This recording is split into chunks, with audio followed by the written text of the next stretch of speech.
Kisah cerdik Abu Nawas mengelabui seorang pencuri dengan sebatang kayu di Baghdad. Siapa tidak mengenal Abu Nawas?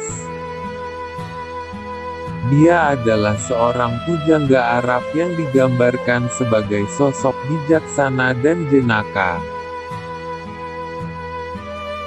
Ia bernama asli Abu Ali Al-Hasan bin Hani Al-Hakim. Lahir di Ahwas, Persia pada 756 Masehi. Dan meninggal di Baghdad pada 814 Masehi. Abu Nawas hidup di Baghdad pada masa kepemimpinan Sultan Harun al-Rasyid. Suatu waktu di Baghdad, seorang pencuri berhasil menggondol 100 keping lebih uang emas milik saudagar kaya. Penegak hukum sudah berusaha keras tapi pencuri juga tidak tertangkap. Karena putus asa, saudagar pun mengumumkan apabila pencuri mengembalikan hartanya akan mendapat separuh harta curian. Tidak juga berbuah hasil, hingga si saudagar pun mengadakan perubahan sayembara. Siapa saja yang berhasil menangkap pencuri, sepenuh harta curian berhak dimilikinya. Hasilnya sama, nihil.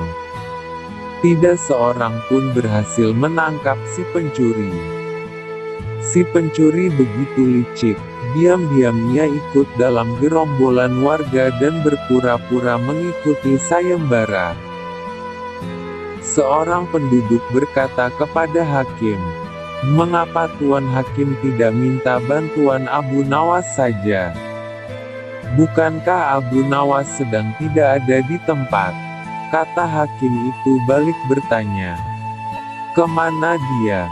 Tanya orang itu. "Ke Damaskus," jawab hakim. "Untuk keperluan apa?" Orang itu ingin tahu.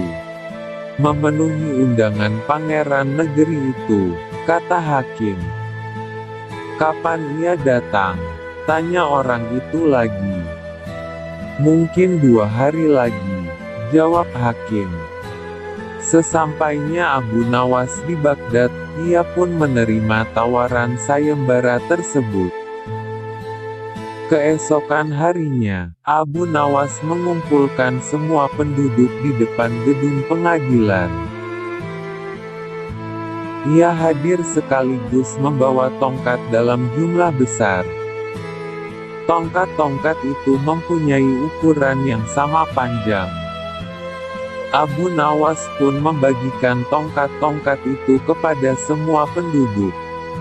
"Tongkat-tongkat itu sudah aku mantrai. Besok pagi kalian harus menyerahkan kembali tongkat yang aku bagikan. Jangan khawatir, tongkat yang dipegang si pencuri akan bertambah panjang 1 jari telunjuk. Sekarang pulanglah kalian," ungkap Abu Nawas kepada penduduk. Malam harinya si pencuri tidak bisa memejamkan mata hingga larut.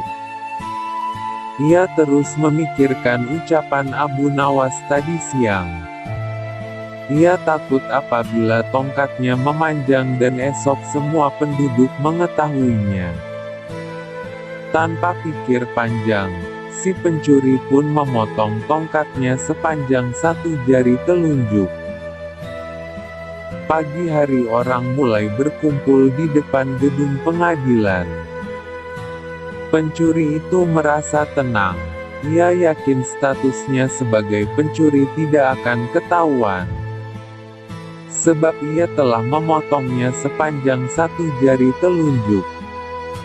Bukankah tongkat si pencuri akan bertambah panjang 1 jari telunjuk? Batin si pencuri memuji kecerdikan dirinya sendiri. Antrean panjang mulai terbentuk. Abu Nawas memeriksa tongkat-tongkat yang dibagikan kemarin. Tiba giliran si pencuri, Abu Nawas langsung mengetahuinya. Sejak awal Abu Nawas bisa menebak pencuri akan memotong tongkatnya. Abu Nawas berhasil mengelabui si pencuri dengan kecerdikannya. Pencuri itu diadili dan dihukum sesuai dengan kesalahannya. 100 keping lebih uang emas kini berpindah ke tangan Abu Nawas. Tetapi Abu Nawas tetap bijaksana. Sebagian dari hadiah itu diserahkan kembali kepada si saudagar. Sebagiannya lagi untuk orang-orang miskin dan sisanya untuk keluarga Abu Nawas sendiri. Demikian kisah kecerdikan Abu Nawas mengelabui seorang pencuri.